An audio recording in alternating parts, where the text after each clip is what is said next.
for a little bit. Live, turn down. Audio World. You know who it is. The knob up top. The knob up top of my head. Kari getting his Eric Snow on.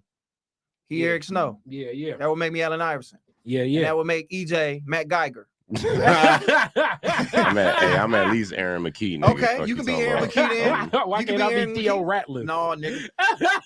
Walk that bitch to half court and give it to me, nigga. Theo Ratliff.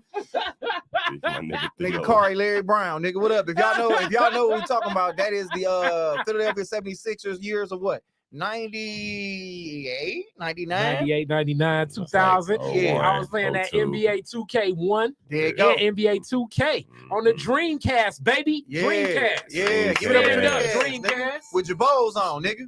Yes. Nigga had Jabos on drinking Moon Mist. Tees, bows, and reeds, as my man BG said, every day of the week. Free my nigga Jizzle. He's still locked down. But you hear what's going on. It's the Josh Adams podcast. It's May 4th. May the 4th be with you. Shout out to all you niggas that like Star Wars. It's got nothing on the Marvel franchise. Sorry to tell y'all that. But you know, y'all grew up in the 80s. Y'all had way whacker shit than we do, man. But y'all know what's up. We in full effect right now. I'm in the gym heavy. Because as we can see, the world is under siege again. And I mean, now we back at I guess we got to start the meter over. We at 0 days without a comedian being attacked. We went from we was started off good. Chris got ran up on. We was amazing, and now all of a sudden we back at fucking 0. We got to start over without a notable comedian being attacked, doing what the fuck God put him on this earth to do, man. But Kari, you good? Oh, everything is everything, my brother. Just piecing stuff together. Yeah. You know what I'm saying? Woke ass drug dealer nigga. No. I'm just You better take them bottles to the store, queen. You better take your ass to the store with that, queen. EJ, how you feeling, man? Chicago Bears draft. What y'all do? Hey man, we ain't do a damn thing, man. You didn't like none of them? No, they got some decent motherfuckers. Which one's your favorite one? We gonna talk sports before the girls get on here. All right.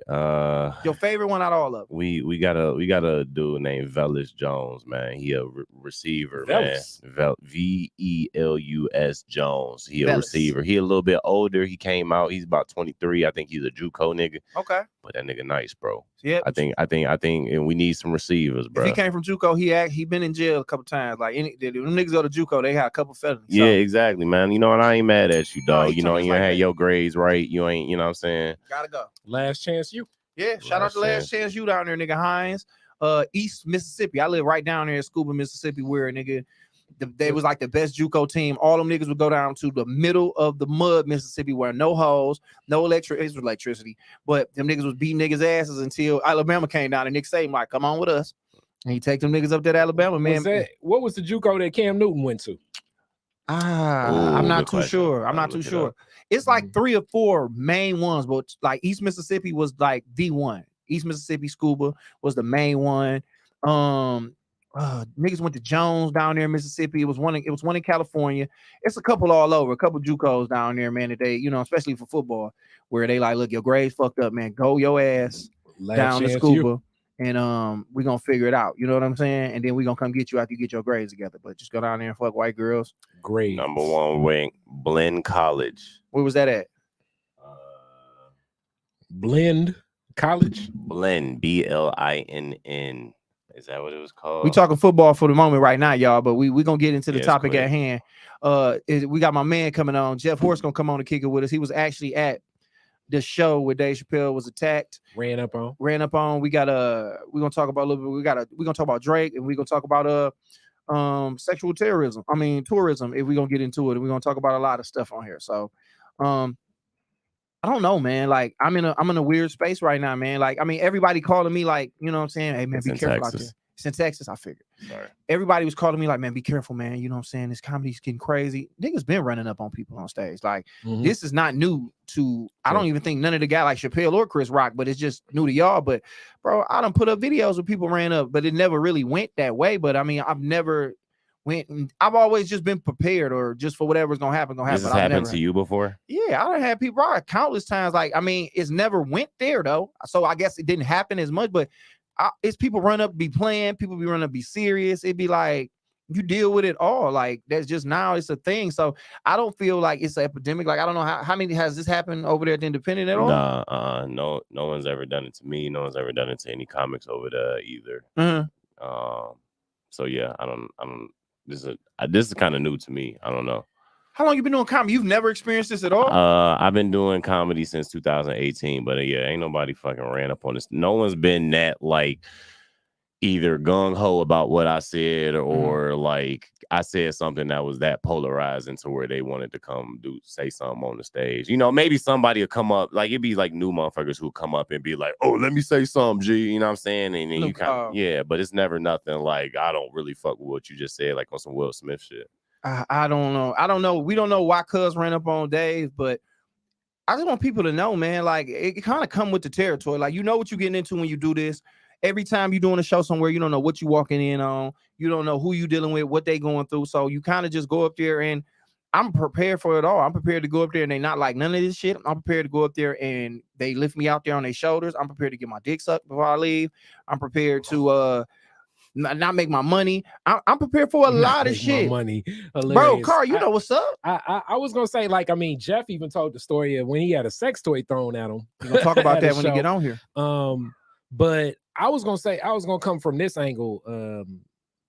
What's so unique about comedy that it's that triggering? Because people will sit through a lot of other performances that, like, it seems like will rile them up, like whether it be a play or even a movie or a live music performance, like that one crazy lady that was like peeing on the guy. Like, it's other things that happen in performance. What is it about a comedian just using words that triggers people's emotions in certain ways? Like, even in Dave Chappelle's most recent special, you could tell in the audience it was certain people that were looking at him during the show visibly upset. You know, I remember in rest in peace, Greg Giraldo had like a special where it was like a guy that was basically like staring at him, and like I think he like kicked his feet up and stuff like that. Like, what is it about comedy that becomes so triggering, more so than the other forms of entertainment, that it seems like will be more triggering? Man, it's like the so bro slap. What do you say here? So bro slapped Dave. No, he didn't slap Dave. He tackled him. He got that nigga together though. I ain't gonna lie, it was a good form tackle. Go ahead. Nah, I was gonna say, like, I mean, it's that same thing when like people feel like they can like just heckle a comedian. You know what I mean? I don't know what it is about like doing comedy where like people just feel like, I think maybe because you're just up there talking, maybe they feel like it's more like inclusive than any other art form. I don't understand that, because it seems what I mean? Like so many, like even when I've gone to some improv shows, and in the improv show, it's like that's because there's more people involved. They damn near want the people to be involved, and it's still not as like, comedy is the one thing that I've seen where it just seems like people just feel like sometimes fuck the rules no matter what the level is. I argue with niggas all the time about this, and niggas don't really understand. Like, comedy is because people kind of it's the most disrespected art form. Everybody feel like you can do it, and they be like, oh, that wasn't funny, even though everybody laughing. And with that being said, they feel like they can kind of break the rules. Like, they feel like they can break the rules, and it feels more personal, and like it's a conversation. Like, if me and you talking, EJ feel like he can cut in. So it's a conversation between me and the audience. Where if you don't disagree, if you don't agree, if you want to add to it, you can yell out what you want. It's a stage. You'll walk up there. Like, if somebody's singing, I feel like it's something about a singer that make you feel like I just can't walk up there because I can't compare to what they're doing. But I can talk with this nigga. He just talking. Facts. Yeah. Okay. Exactly. You can't respond to a girl just going crazy like that's this is just gonna feel weird. So comparing this to like another form where it's like technically a pastor's just talking, right? But it's different. It's spiritual. It's spiritual. It's like they up there talking about. It's just a different thing. I mean, but once a comedian is in his bag, I can't say it ain't a great experience. Like, we take motherfuckers to a place, but you're not just finna run up there like, you know, the spirit move you like that. Like, that's why it was super weird that it was super weird when Lil Mama walked on stage when Jay-Z and them was up there rapping. That was a musical thing, but it was like, what is this bitch doing? Like, I get it, you from New York, but you know, when I hear Trick and all we come, welcome to Detroit City, I'm not walking up there, nigga. For one, that's an all right song, but I'm not walking up there because Trick them up there. I'm not doing it.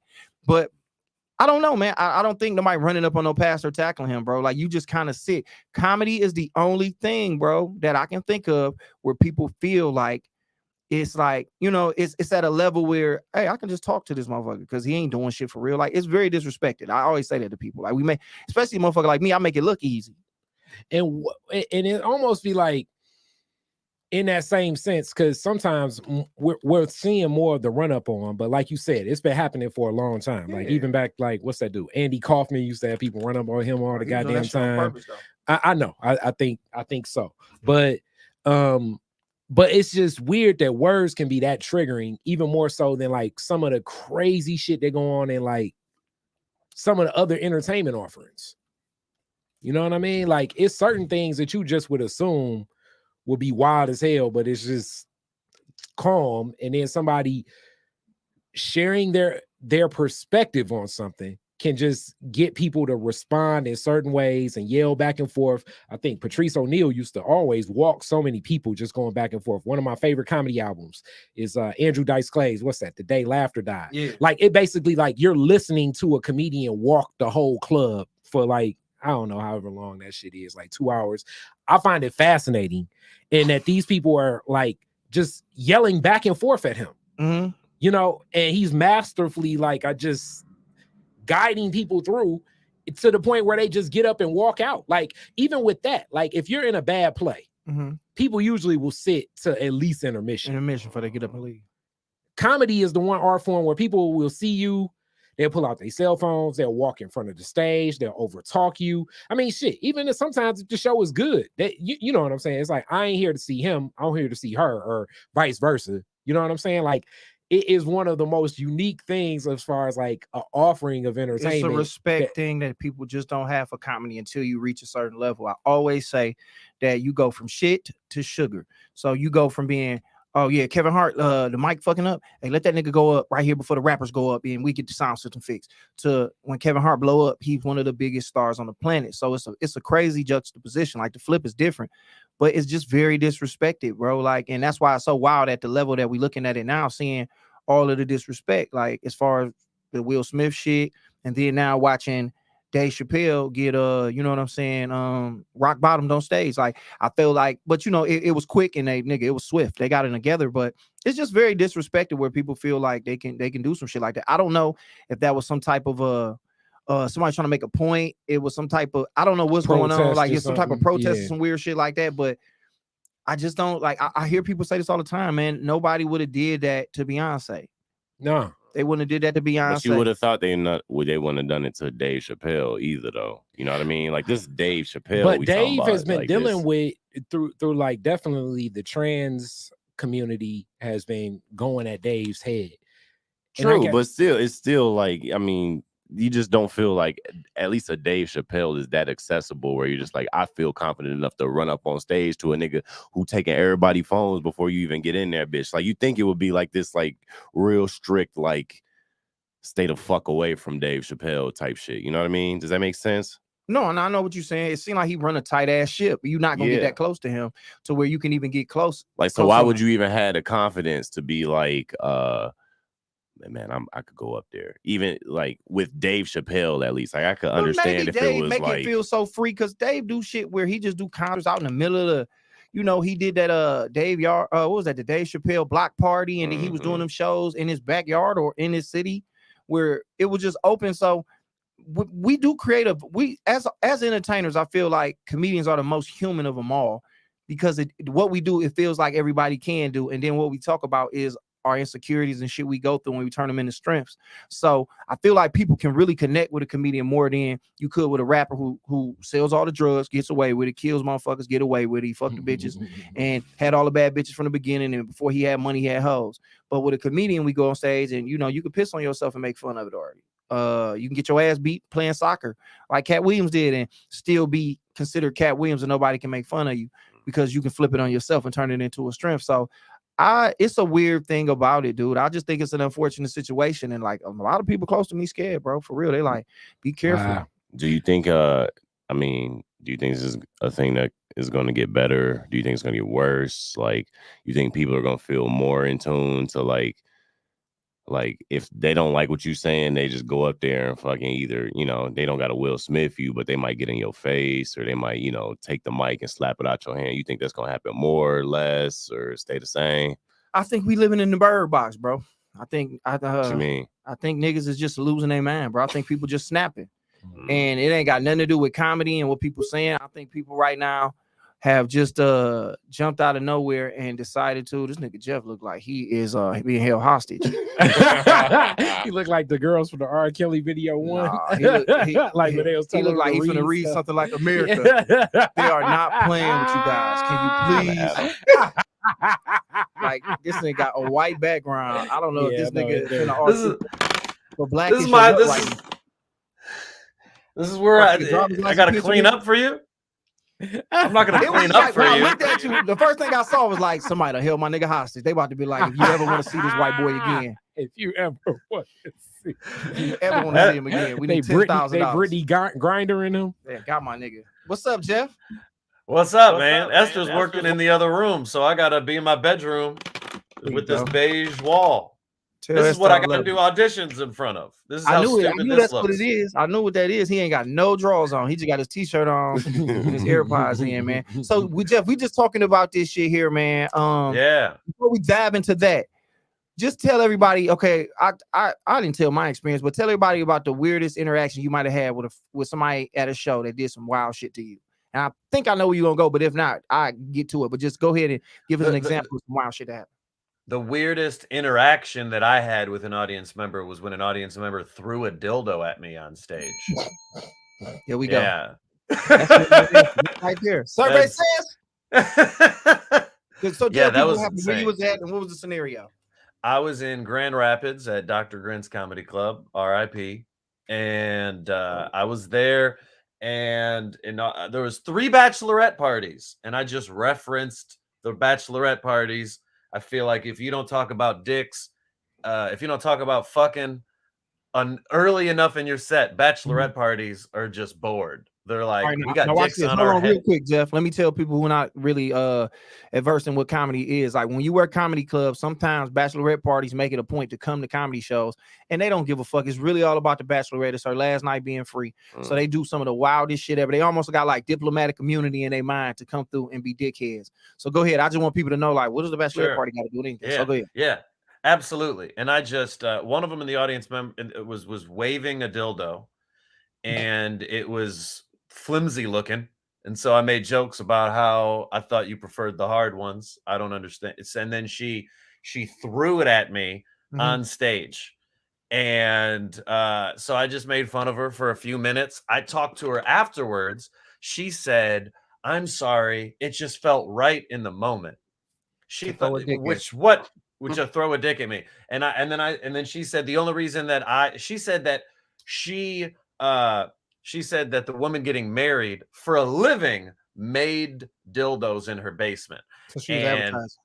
And so she said that was a dildo that her friend who's getting married just didn't like the way it turned out. So her homegirl make dicks from scratch. Yes, her homegirl makes dicks from scratch, and she gives them to her friends of the dicks that aren't even her favorite ones, which is kind of fucked up. You know what it really made you famous? Like, I mean, you on your way. That shit ain't got nothing to do with nothing. But you off the dildo and deep throated it. Jeff, bring the camera to me. there is so many. Listen to this crazy ass motherfucker. Don't. That don't pay. No. Don't. Imagine no. Jeff would have caught that bitch in Millard. Jeff, to me, not deep throated. But if I would have had the presence of mind to just catch it. That would have been scandalous. If I would have just caught it, that would have been crazy. But you had to catch it and be like, no homo, and then drop that bitch. And then like, that's my plan. Everybody jumped up. People would have been crying, and it would have been Jeff would have been selling out Radio City. So I got this question for y'all. Okay. Is the onus more on the promoter, the space, or is it just one of those things where, you know, like who do you blame in this reference? Like, and I guess it's not maybe like 1%, like who or just in percentage. Like, is more the onus on like even like you've told me this, and really it was Kool-Aid that taught me this. Like having the right host can also, like I guess like balance a room out, like set up a crowd. Yes. So like, who do you blame? Is it more the host, the promoter, or the venue? I mean, host and venue, like let's just assume the host and venue the same person, because they're the same human beings. So it's up to them to keep those motherfuckers in check. Now I can do what I can with them. Like at first, you know, and I know Jeff and EJ, they can both attest to this. I can do what I can. All right, make people laugh, maybe try to break them down with my humor for the most part. You know what I'm saying? Like, do my best to kind of like, all right, ease the situation down, people laughing, get them laughing, bring them in. And then at this point, when I can't, it's like, all right, when do y'all step in and then get this person out of here? Because I can't do much more than talk my shit on this stage. Yeah, at some point, the venue has to be a part of it at some point. And it might not be the venue's fault originally. Originally, the blame might just be on the audience member for not knowing how to act when they go outside. But then at some point, with the interaction back and forth with an audience member, it's up to somebody that works at that venue to decide if this is helping or hurting the show. So if Josh is making fun of the audience member enough to where everybody's laughing and everybody's having a great time, then maybe they might let that go for a little bit. But depend. So it's kind of to the venue to kind of patrol the situation and see, is this hurting or helping the show? Because the next question I got is, as y'all do crowd work and kind of like you speaking to that crowd work and interacting with it, if it seems like a person can't handle their liquor, and I'm sure this happens at comedy show, as you said, the bachelorette party, I've seen, I think it's 2 places that I see people get extremely drunk. It seems like 18 and up events. Yeah. People get really drunk. For sure. And something about comedy clubs, people want to get fucked up. Well, it's a 2-drink minimum, nigga. They first of all, they pushing this shit on you. Like, y'all need to drink because we make money off of this. Like, don't let it be an 80-20 split. They like, nigga, you need to buy a couple more of these Wanda Sykes, nigga. You know what I'm saying? Sykes. Drinks we named after people we fucked over in the past. So they gonna but your question was what again about? So like if you see somebody in the audience and you see I try to avoid them. And I've done that before, but sometimes it just ain't no avoiding them, and then you just gotta go ahead and do what God wants you to do. Wait, what you mean avoid like, who? If I could, because I mean, depending on what spot I'm going in the show, I can see who fucked up. Like, I'm always watching. And then when I'm on stage, I just, based on reaction and shit like that, I know this motherfucking tables, they lit. Yeah. So you try to, you know, I don't pander to nobody. I try to, you know, boom, boom, boom. We having fun. I hit them, this, that, and the third. I get off them. I'm really good at that. Yeah, you just mentally prepared that, like, this person probably gonna say some shit while I'm doing something. You know what I'm saying? And it's your thing to try not to trigger them. It's almost like I know this a landmine, but I don't want to fuck with them. But sometimes you can't avoid it. And I'll say this, sometimes as a comedian, and a lot of people don't have a presence of mind, is you can do too much and actually turn a motherfucker into somebody that can be a problem on the show. So so are there venues that y'all know in y'all mind, don't give them, where you just know basically if you want to keep drinking, they don't give a fuck. And they'll keep lying in Southfield. It's a lot of venues. It's a lot of promoters that don't give a fuck about the comedy show. They just, and I won't do those venues no more, bro. Like, it's certain circumstances, certain shows I'm not doing no more. Yeah, they only care if there's asses in the seats. They cool. That's all. That's so all they will give basically, like, if you want a fifth of liquor, you can go down green light, and they will. And they know that the audience is gonna be more.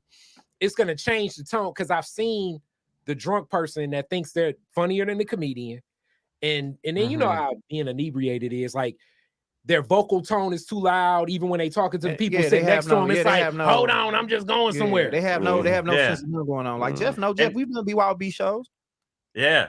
And then show. Talk about it. Yeah, there's BYB, there's backyard shows, you know, there's barbecue shows and shows at people's houses where they feel even more comfortable. But there's also club owners and just club staff that do give power to the comedians to patrol it a little bit more, because like in a club setting, the host doesn't really have as much power as like Josh hosting his own show. True. Like if you're hosting at a comedy club, you are the least important person, like traditionally on the show.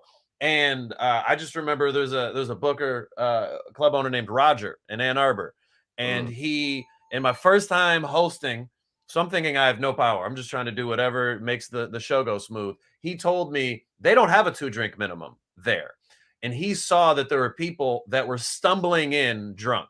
So he told them ahead of time, I'm not going to serve you. You're not, I will not take your money. If anybody at your table tries to buy a drink, I'm not going to serve anybody, because I know that you're just going to hand it to each other. I can't really make sure only one person drinks. That's not. And they were upset and they were pissed, and then they left, and it was just a better show. So like there are owners that are so well aware of it that they're like, I want there to be a better show. I don't care how much money they're willing to give me.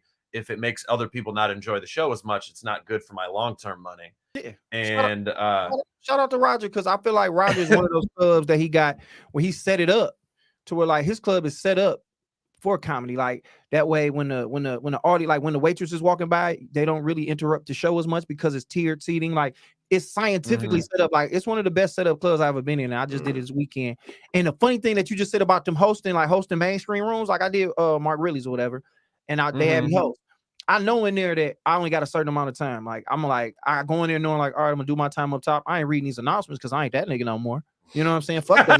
But I'm gonna be funny for the time y'all ask me to be funny for. I'm gonna bring the comedian up, and then if they don't give a fuck, I do a little more time between. But like Jeff said, it ain't no really going up being like, ain't that? You just really popping the show off. You kind of just play your position in mainstream. All right. So now I got a question for all three of y'all. Would y'all rather be with the more drunk crowd, or would y'all rather be with that crowd where it is that special event, like a 30-year-old birthday, 40-year-old birthday, the bachelorette party, the bachelor party? Like, what's more give me the drunk of a DJ said drunk distraction than the party / event going on, where it's gonna probably be a group of people in here that probably don't even give a damn about comedy because they there for somebody's birthday, or the people that's toe down knowing it's comedy? Give me the toe down, motherfuckers, dog. Every single time, bro. The people that's there for the other shit, they'll give you the time of day for a second, but then like you said, they not there for that. The drunk people are at least there for that. They just annoying. But like if you know what you're doing, you can finesse them. You know what I mean? You all right? I'm blessed. I ain't even on the camera. Go ahead. But yeah, I think yeah, I think I would take the drunk people. I mean, I don't know, Jeff, Josh. Jeff, I think I mainly agree. I think it's just a case by case basis, because there's times when you, like EJ saying, like you absolutely can. If there's not too, the issue to me is when there's too many different drunk people from too many different parties. Then I can't. Because to me, my strategy is to turn the audience against the annoying people. So if it's a bachelorette party and they're not paying attention, I can insult them for the entire show, and the entire audience would be on my side, because they're like, yeah, why the fuck are you here if you don't want to be here for a show? Exactly. So it's easy, but it's easier for me to turn the room into laughing at being okay with me insulting these people. But if there's people that I want to shut up and they're drunk, then it can be an issue. It can be a different issue at times where it's like they don't even know the people that they're with. They don't even think they're a problem. So then they get more mad at me when I insult them. So it kind of depends on how drunk the drunk people are. I'm kind of with Jeff, and I mean I'm kind of with him. Like I want people to have a good ass time. It's just more about the person who putting the show together, how much they give a fuck about what we doing. If they like, I've been to events where people like, no, this is a birthday party, but I brought these people here and I want everybody to pay attention. And it's like, okay, if people give a fuck about the show, then I can work with anything as long as y'all give a fuck. But I don't want to be nowhere when nobody give a fuck. I don't want to be with a bunch of sober motherfuckers somewhere don't give a fuck. But as long as you hear and care, I don't do comedy no more to go to bars where they come in to watch the NBA finals. Intruding on that space. I've turned those 15, 20 minutes of me on stage into a comedy club. Nigga, I don't have the energy no more. Both of my daughter mamas mean than a motherfucker, bro. And they don't like me for good reason, though. And I got to deal with them 365, 24/7. I love both y'all. I got love for y'all. Y'all gave me my babies. It's a lot going on in my life. And I don't have the social energy or the battery no more to go in there and do that magic for ungrateful motherfuckers. So now I only want to be where I'm welcome at. Like I only want to be where I'm celebrated, my baby, not tolerated. All right, now I come to the next question. We getting into this. I mean, 420 just passed. Right now, it's recreational, it's heavy. You in Cali. What is it like doing the weed show? Oh, not great. High people have a better time, easier, so they don't need. You can have a great time smoking by yourself just with your own thoughts. You don't need the entertainment if you're high. And I feel like your maximum, even if you laugh more often when you're high, your maximum laughter volume is like lower. Like you're not gonna hear people falling out. Drunk people are gonna slam on the table. High people are just gonna be like, that shit was funny. But niggas might just laugh in their head. They might just laugh in their head, and you be like, yeah, they ain't moving, but they really in their head cracking the fuck up, but you wouldn't know. Or that bitch don't register for like a joke or two. You know what I'm saying? You done told the joke and finished that bitch for another. They done laughed 3 jokes. Yeah. Like I've done shows where everybody was high. I've done shows where it was like sponsored by weed. And so everybody might not have been high, but they were supportive of weed. That's one thing. You know what I mean? But when everybody is just like, I've done shows at a dispensary and just everybody was high. And it was like, I didn't bomb, but that wasn't killing. That was just you just had a conversation with a bunch of motherfuckers. That's really what it was. And it was an enjoyable experience. They walk up to you after like, I really had a good time. I enjoyed myself. Yeah, exactly. Bitch, let me know next time so I don't feel like I ain't doing shit up here. After a while, you just talking to yourself, bro. Them motherfuckers is high and they just looking at you, bro. They just looking at you. But yeah, it's easy to get distracted when you're high. Yeah, for sure. Think about other shit. But we 30 minutes in right now. Now, Dave Chappelle was tackled on stage at the Hollywood Bowl Theater during the Netflix is a Joke festival, which Jeff just performed at. You just performed at one of them, right? Yes, at one of the shows. Which one were you doing? I was on at the Improv at D-Ray has a weekly Monday show. And they had his show at the Improv be part of, sponsored by Netflix as a joke and be officially a part of the festival. So some of the shows were put together from that. Huh? Somebody kicked D-Ray. Kicked D-Ray. No, nobody. Famous niggas get assaulted. Nobody. No, nothing. He was safe. Okay. He was a safe comedian. Yeah. So nothing happened, but nothing happened to him. Yeah, he gonna say that like Chicago niggas gonna get their ass whooped. Pistons used to fuck Jordan up. Hey, the love that he gets from the other Chicago comedians the comics I think would have jumped in. I believe it immediately. That motherfucker he got love over there. So I guess walk me through what happened at the Hollywood Bowl Theater, because I did a podcast with these guys with him and Esther. Like shit, I don't know when. And I couldn't believe that this really happened. So walk me through how we got to where we at now and the world has changed forever. The world's changed forever.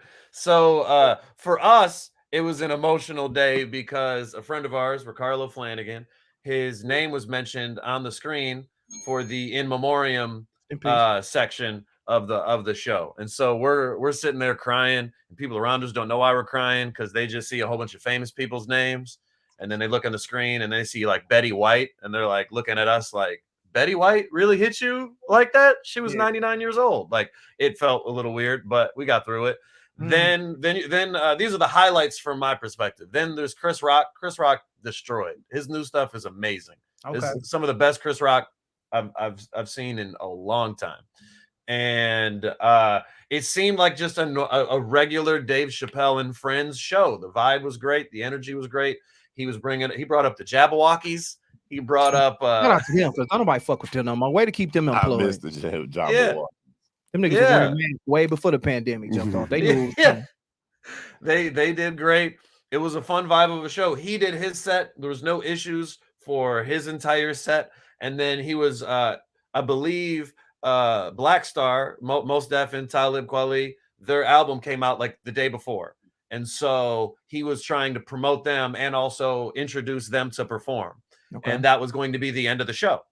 And while he was like saying, hey, these are some of my best friends, as he's introducing them, somebody runs on stage, tackles, like an attempted tackle. It looked like a cartoonish roll. Like it just happened all so quickly. Yeah. And there was a big screen. There's a big, the backstage curtain. Yeah, like on the stage as well. And they ran like behind it. So from the straight on angle, you couldn't really see what was happening back there, but it was going on for a while. Like you knew there was some stomping. You knew he got some stomps in because if you would have apprehended him, that would have took 10 seconds. But then like 20 security guards, because there was so much security there. You had not just Dave Chappelle security, the Busta Rhymes was there, Jamie Foxx, there were celebrities that just didn't even want to get mentioned that were just hanging out that still had security. And it was insane. Nobody knew what was going on. There were still some people that we saw had phones that they just brought in 2 phones. So you hand somebody one phone. Quick, where was this again? This was at the Hollywood Bowl. Hollywood Bowl. Hollywood Bowl. Yep. Right. Cool. And he breaks apart from the scuffle. They're still stomping the shit out of the guy. And he grabs the microphone and he keeps making jokes. And he's just like, that must have been a trans man. You know, he's making his jokes of like, who could hate me this much to want to beat the shit out of me? Oh, that's funny. And then he talked to Jamie Foxx. Jamie Foxx was weird. He had like a cowboy hat.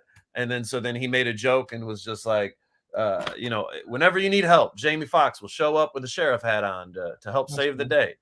And it was just a weird moment to be like, somebody just tried to attack this man, and he's instantly still back in joke mode.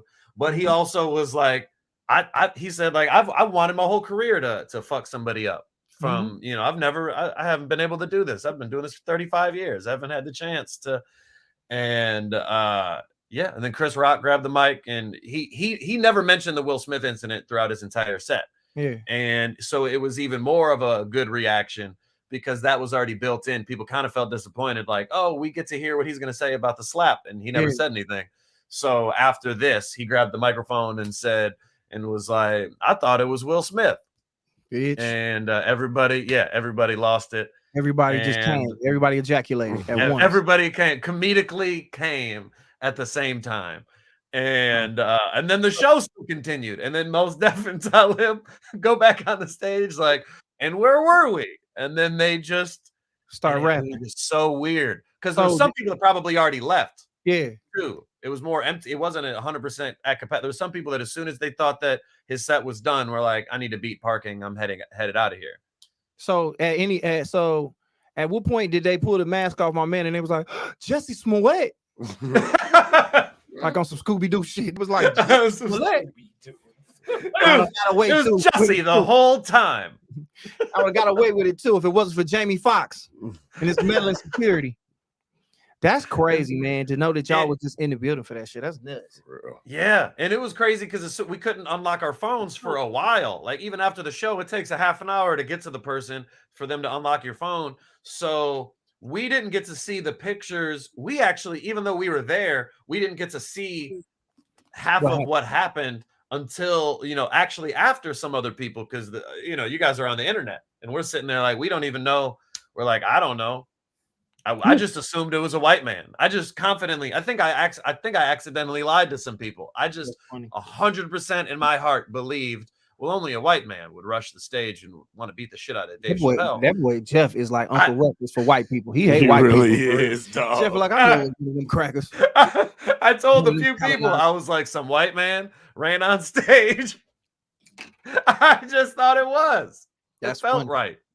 That's so funny, man. It's not funny it happened because I'm sure it was weird. I'm not sure Dave feel away. He's an older guy.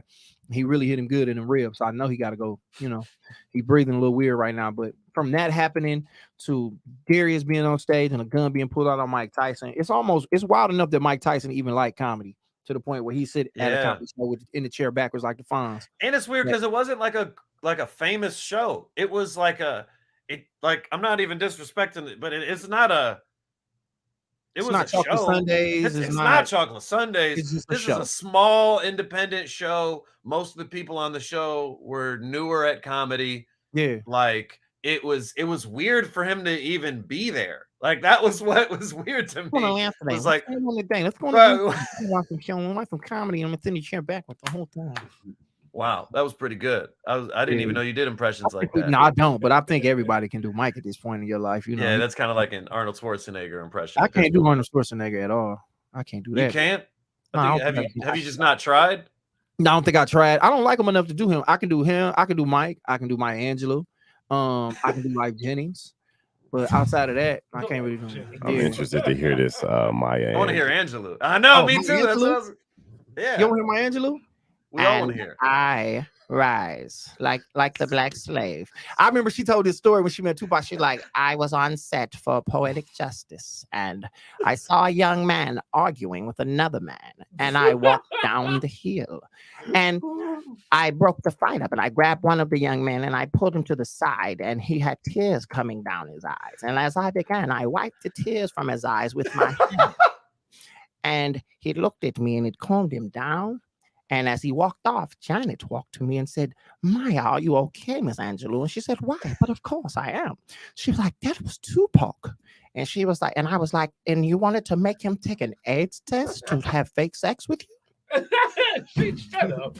But that's what she said. But she tried to make that nigga. Shut up. She tried to make that nigga take an AIDS test to have some fake sex with her. But them the only impressions I do. So I'm gonna leave that to Mike McDaniel and the other nigga who do it really good. Who the other nigga? Jay Farrell. Jay Farrell. Oh, Jay Farrell, yeah. Jay Farrell look angry Frank at everybody. Caliendo. Godfrey. Godfrey do it too. But damn, dog, that's so crazy, man. Like, so Jeff, do you feel away now? Like, are you more? Because I was saying people have been talking to me like, be careful on stage. Now, watch what you say because these people tripping.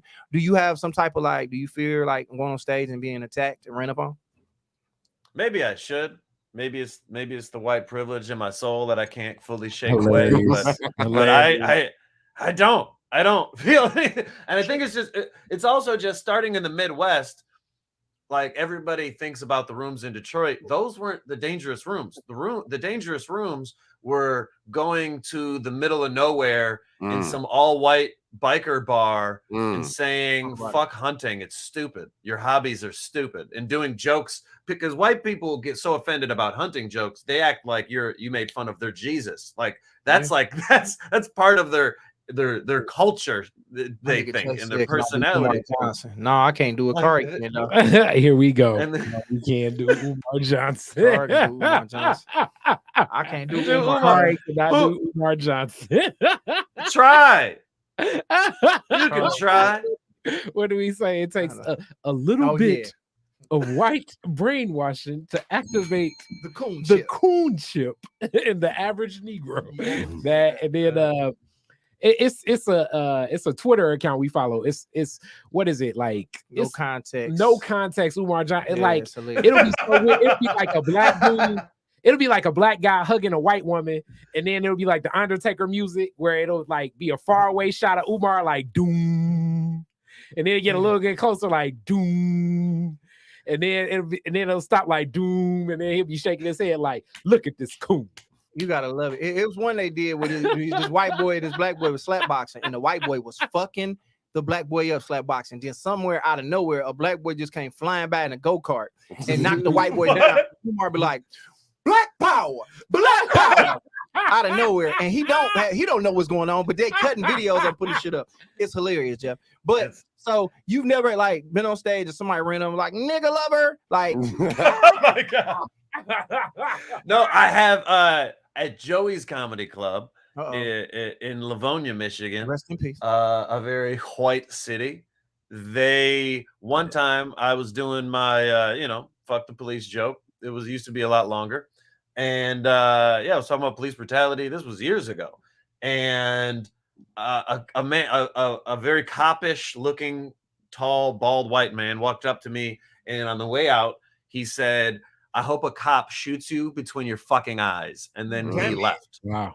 That was the most threatened I think I felt like after a show. But like while I've ever been on stage, I don't think I've ever felt I'm in danger. My nigga Jay said Umar went out like David Ruffin to the black community. One thing that happened that was so funny, and I always like to bring this up with Jeff on the show. We was at Baker's. Baker's. Baker's is one of the oldest jazz clubs in America. It is the oldest. The oldest. And Kool-Aid, rest in peace to him. So like rest in peace on this show. He was the host on a Monday night, one of the more successful rooms in the city for a very long time. People would come out. They wouldn't even pay to get in, but they would put like damn near thousands of dollars in a bucket to pay all the comedians performing. So we was on stage. I went on stage. Kool-Aid was performing. Me, Jeff, and Ryan was sitting to the side somewhere. This bitch is packed. It's niggas everywhere because they frying everything back there. Fish, pork chops, nigga. They fucking up cholesterols in that bitch for sure. Drinks, heavy, dark liquor, everything. So we in there.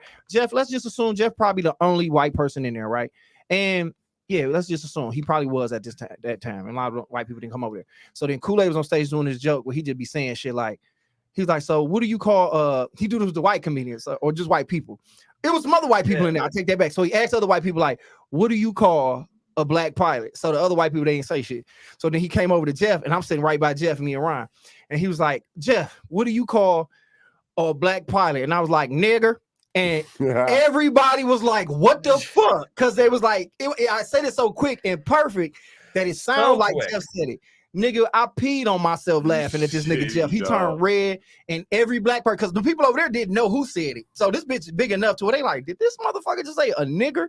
And if I would have been on my shit, but I wasn't on my shit comedy-wise, I should have said uppity nigger. Because then, oh my God, Jeff. That you get better at comedy later on in life. But I just said nigger, and the reaction was so quick, and it was white enough to where they thought Jeff said it. To this day, these people think he said nigger. They watch TV and be like, look at this racist white boy. Yeah, I got this question for y'all.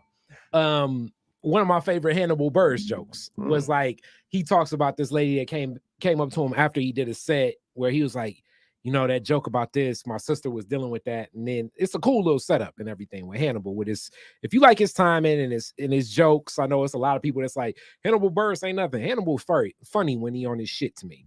No, he was great. Have y'all ever been approached after a show? What's the most interesting approach after a show where somebody's like talking about your set? Like, hey, that joke about that offended me, or have you thought about this? Have you ever met somebody like this? Or maybe it may be like, hey, you know, I can see you're really advocating for us. Jeff, you may get this all the time. Like, you're advocating for us. I got some other information to give you. You ever read this book? Like, what's that? Give me a story like that. Well, I'm sure there's positive ones, like you just said, that would should stand out more. But the first story that I thought of was when I was in Houston around a year ago, and my set went well. I was headlining, and when you do well, if somebody goes out of their way to talk to you once you're immediately off stage, your first thought is they're going to have something positive to say. Like, of course, that's what I'm assuming, because it went well. And she told me, and this was a mixed room. It was the black and white was close to it was a mixed room. And this white woman came up to me and said, you need to stop making fun of white women. And then I said, I'm not, but I still want to know why. Like, let's get to the bottom of this. Where is this coming from? And she said, we've been through a lot. Wow. So basically, you got approached by a Karen. You got put to the side for Karen jokes. And she said we specifically about white women, because the whole thing was about white women. And then I went through joke by joke. I was like, what joke was it? And she was like, I don't know. Then she felt all weird, and I was like, was it this joke? Was it this joke? So what was the joke that I specifically said fuck all white women? Please tell me. And please tell me when in history white women were specifically the ones highlighted going through a lot. Exactly. That's what I want to know. Exactly. Yeah, I think that's the most that was the most shocking thing that I think I ever heard. Because you smashed and get off stage. Yeah, that makes sense. Yeah. And then I felt weird because the club owner was right there, and so I didn't know how he was going to feel about it. And then I was loudly, to kind of be a dick while he was there, I was like, I don't know if you want to keep booking me. Apparently I hate white women. And then he responded, this is how I knew that he was cool, because he just went for whatever the funniest shit was. He responded and said, Jeff, that's why I booked you. Just to upset her. That's funny. Because white guys hate white women anyway. Hilarious. Hilarious. No, I was talking about this guy at my job. They funny like that. But no, I mean, the most recent happened to me. It's not happened a lot, but I remember I was on stage, and this lady, right? I'm performing, and this is a birthday party comedy show, weird shit in Pontiac. And I'm on stage performing, and this lady walked by, and I started saying a little shit to her. And the nigga been in the gym a little bit, so she got up and was rubbing all on my chest and on my ass and on my dick. And I made fun of the fact that she did that, right, while she was up there doing that. So she sat down, she kept heckling through the whole show. And then after a while, a couple other dudes came or whatever. I don't remember. That don't have nothing to do with nothing. People start coming. She started fucking with me again. So I started talking shit about, like, you better chill. Her kids was there or whatever, and they adults though. And I'm like, I basically just was like, I'm into fucking you later tonight. I just kind of made that reference because the way she's playing it, and I was just talking shit, going back and forth, and everybody laughing. Then the nigga said, all right, bro, go on with all that shit. And I was like, nah, nigga, I'm not. Did they witness but hold on, first? But listen here. And he was like, man, her kids in here. I'm like, well, first of all, if her kids in here, they grown, then a motherfucker, because they drinking. And two, they watched her grab my dick. So when I get to the crib, I'm gonna get all in that pussy on some bow, bow, bow. That's when that whole little video was going viral. That whole song was like bow, bow, bow. I was like, all your kids were in the room was bow, bow, bow. And I kept doing that. And the nigga was like, hey, bro, chill with all that. Her kids in here. I'm like, nigga, her kids grown. And they watched her grab my dick for 30 seconds while I was up here. Yeah, so the shit was wild to me. Like, nigga, don't check me about no shit when this bitch was just here way out of pocket. So then he gonna pull me back. Hey, bro, let me holler at you. So at this point in my life, nigga, I'm ready for it. Like, I ain't like, nigga, put it like this, nigga. I don't really want it with, I don't want it with no nigga, but if a nigga want it, then it's gotta be what it is. Outside of if a nigga tripping like that, then I'm gonna do what I gotta do. You know what I'm saying? I'm just not gonna not do nothing. He go to the back. Yeah, bro, I'm just saying, you know what I'm saying? Let's just be a bit more respectful. Like, you know, that's such. I was like, again, my nigga, I'm gonna tell you like this. I ain't here to disrespect nobody, but I'm here to make motherfuckers laugh. And I use everything around me. And that's what she did. She grabbed my dick. So I told her I was gonna bounce. You were sexually assaulted. This is wild. This is wild because I know Josh. He said that shit for real. You And if you see that, it ain't even a rebuttal. Like, he stepped to him on some old, like, I'm gonna come to you as a man and speak to you directly and let it be known. You know what I'm saying? Hey, chill out with that respectful. And then he's like, look, she grabbed my dick, so I'm talking about it. And I'm pretty sure his response ain't nothing.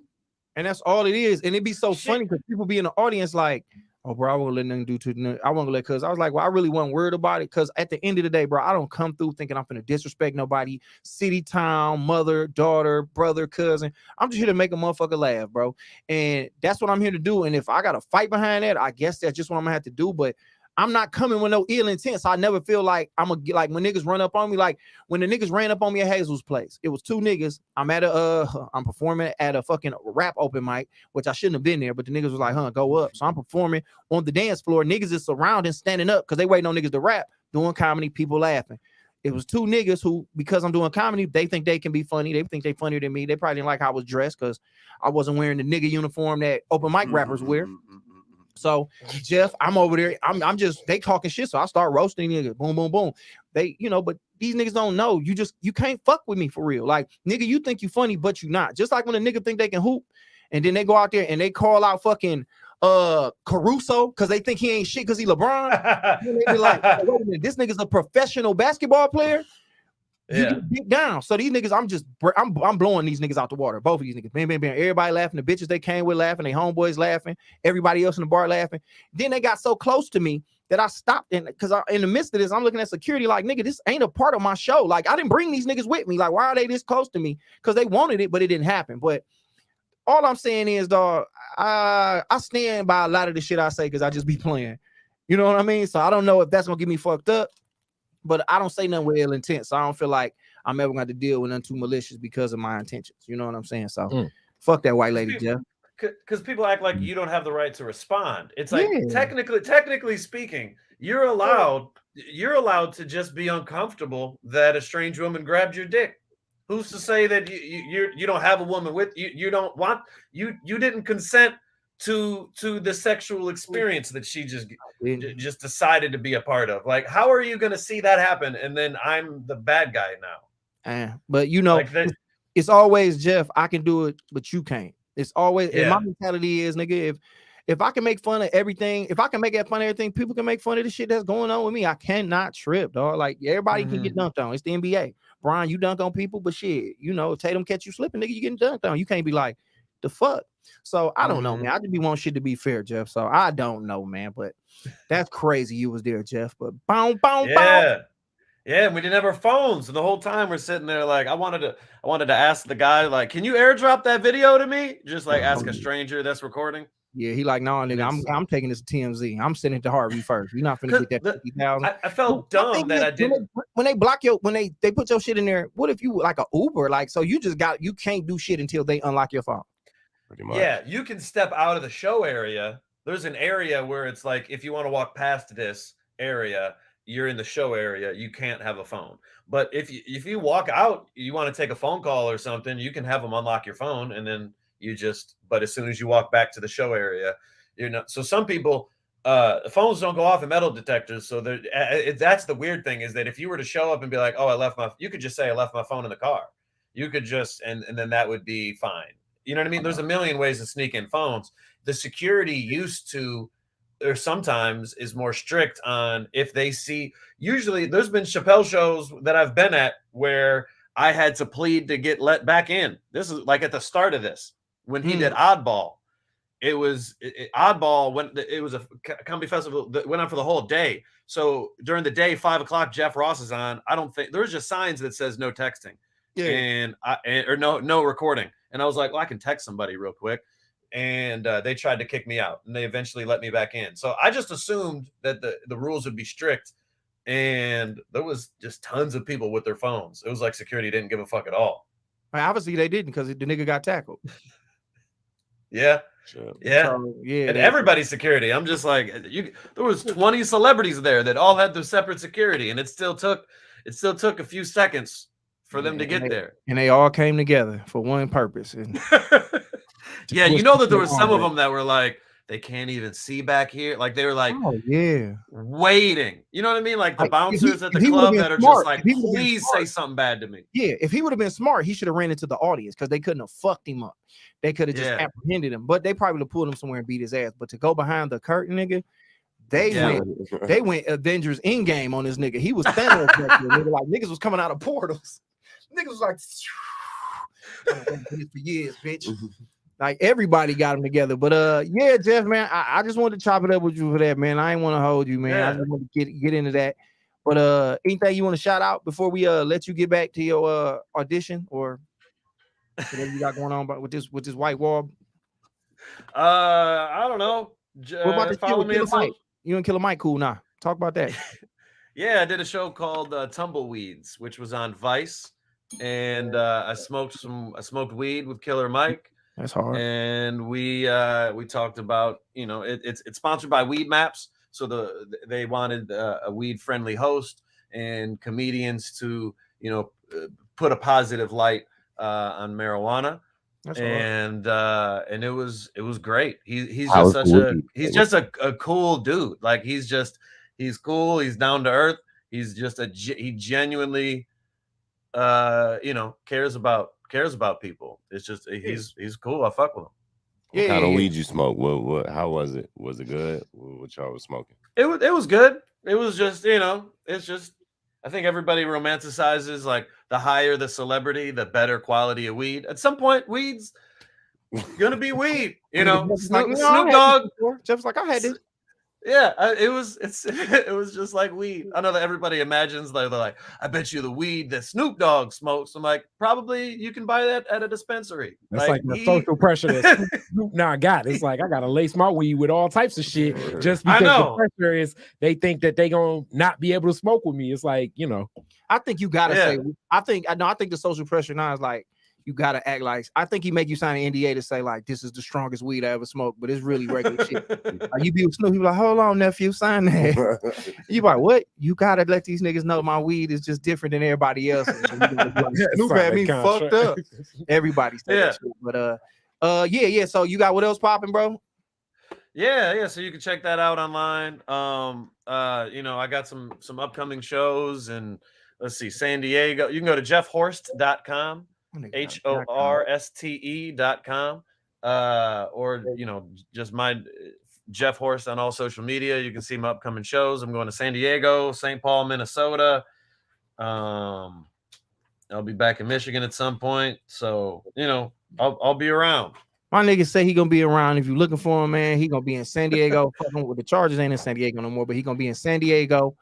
Fuck with my baby, man. Shout out to Carmen San Diego. I don't know if they caught that bitch yet, but she's still doing her motherfucking thing. And I love you, my guy. Appreciate you for tapping in, Jeffrey.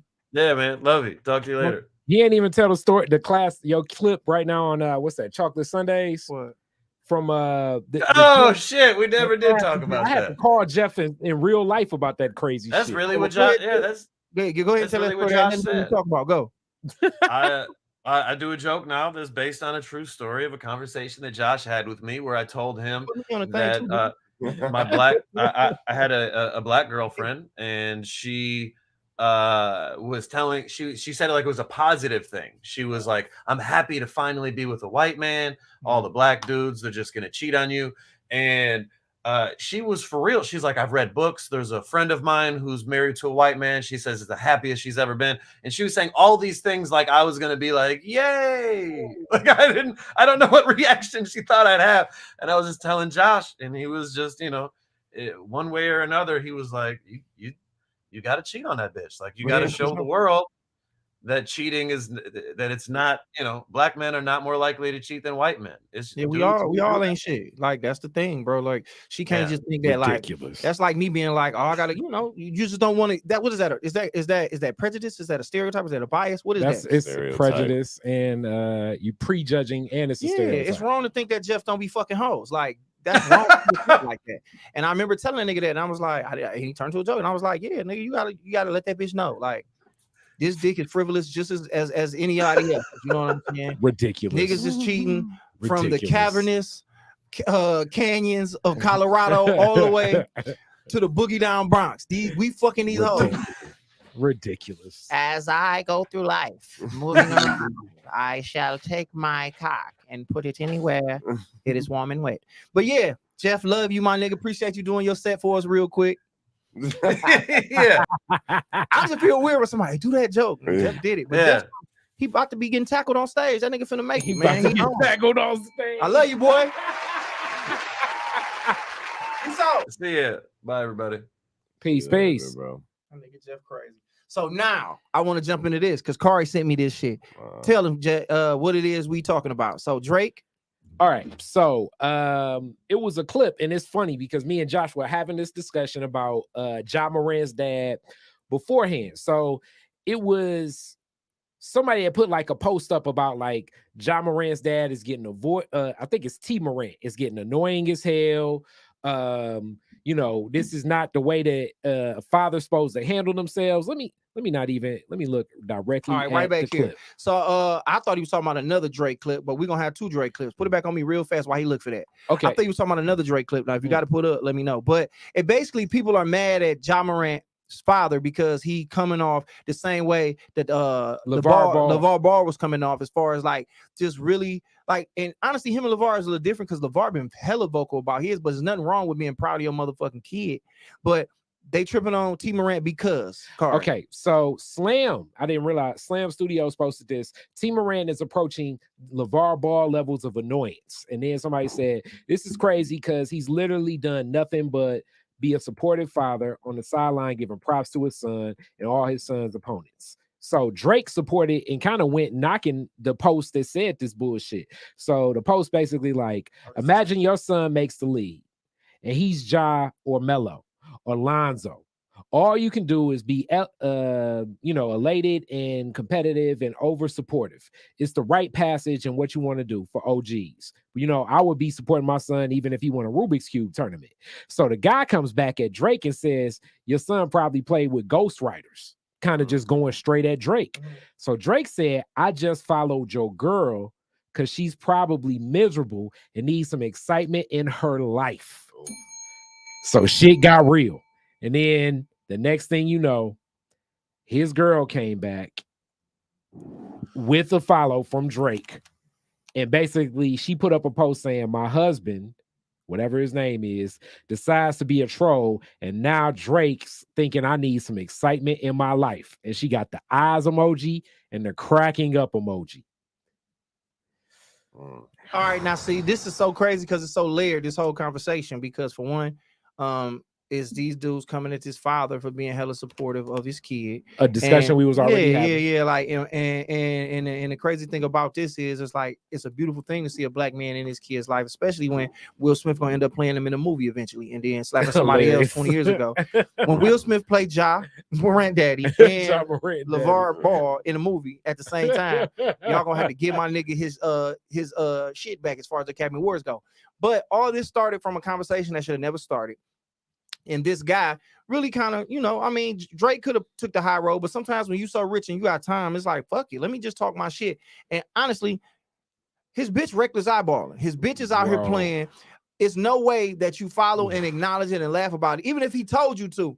Even if your nigga sitting there like, that's funny, let's play into it, let's try to eat off this. Nah, man, fuck that. Drake can eat your bitch pussy out in Tulum somewhere. He can make it happen. He's got the kind of money to give your girl an indecent proposal and be like, hey, baby, I got $5 million. Because you know how much that is to Drake?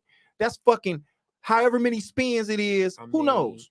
I got to give Drake. Drake does things that are to a level that you don't think. Like, even when he was taking an old girl that was playing with Bronny to the Dodger game. He rented out the whole stadium. Yeah. Like, to even go at him and say, look, I'm about to friend your girl. That is such a hard flex that I'm not even one to get caught up on ego. That will fuck me up. That's terrifying, bro. That would fuck if Drake added me like, all right, like you mad at him. He ain't even like, I'm gonna get at you when we gonna pull up. He like, I'm gonna just follow your girl. Yeah. I got a song of the day on that bitch just for that.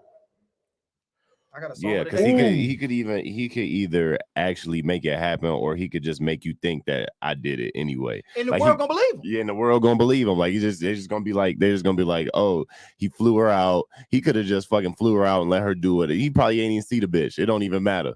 I mean, Drake flew you out. It's even worse than like when 50 Cent took Rick Ross's baby mama shop, because people know Rick Ross is such a troll. I mean, 50 be trolling and it's all a joke. But this is so crazy because now the rest of society even gonna be looking at your girl. You know, when she go in the office the next day, it's over. The type of people that's gonna be like, oh, so Drake following you. Imagine how her girls got on the phone that day. Yeah, what he saying to DM? He said, I'm here for you now. I'm here for you. She's like, girl, you better stop playing. Don't let y'all have no more, nigga. Don't let y'all have no little weaknesses and no cracks in your relationship. Like, man, nigga, like Drake, like, look, man, here go my little number. Hit me on the burner account. And you know, I'm gonna get when your birthday. Imagine Drake send your bitch a bouquets of flowers. Like, he can play with you for a while. Nigga, Kendrick Lamar album finna drop. Drake ain't finna drop shit this year. So he can spend the rest of the year really fucking up your life, man. Fucking your life up. Playing with your life, bro. Like, and then you can't really touch this nigga Drake. Where you gonna be at? Nigga, Toronto out of there. They ain't in the series no more, is it? They out of there. So you can't even go to the game out there and kind of run up on this nigga in no court. You can't be where he at. Damn, when I seen that, I was like, yeah, it's over with. Drake getting off.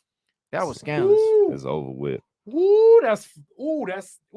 Let me see. Can we look at the? Can you imagine? Okay, let me ask you this. When you pull this up, if that's your homeboy, what do you tell him? I tell him to apologize to Drake. How do you? Okay. So, right, bro, wait. We gonna role play this. You gonna call me? I'm gonna be like, yeah, man, Drake getting at me. What up? Hey, bro, what's going on, nigga? What's up with Drake? Man, I don't know. He got mad at some shit I said. I mean, it's the internet. Why can't I just, you know what I'm saying, do what I do? Oh, that's crazy as hell. So wait a minute. He followed your wife? He said that shit. I mean, we playing a game together. You know how it is. What game is you playing together? How much money you got? Look, I'm married to her. I don't think that matter when you fucking with a nigga of this magnitude. Does she got any Drake in her playlist? A lot. He gonna fuck your bitch, bro. And she laughing. Oh no, fool, really DM my wife. I'm laughing. What do I? All right, so to deal with this, what you think I should do? All right, look, go in the linen closet and get that bleach and just squig all of it, and kind of just fall off because it's over with.